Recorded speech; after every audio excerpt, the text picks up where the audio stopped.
تعلیم اور اس کے نتائج، اس میں اقبال بتا رہے ہیں کہ جو تعلیم آئی ہے اس کے ذریعے تعلیم تو آ گئی، لیکن تعلیم حاصل کرنے کے بعد جو ہے نوجوان دین سے دور ہو جاتے ہیں۔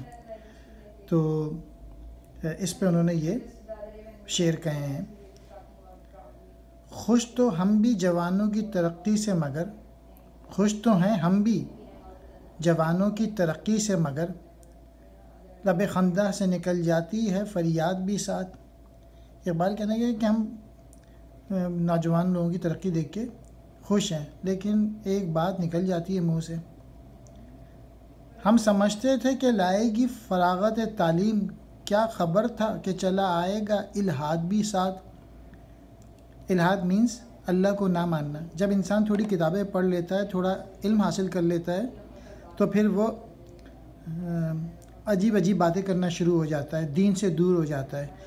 اور تو اس شعر میں اقبال نے اس بات پہ ایمفیسس کیا ہے کہ الحاد سے بچنا چاہیے، کہ جب آپ تھوڑی سی کتابیں پڑھ لیں، تھوڑا سا علم لے لیں۔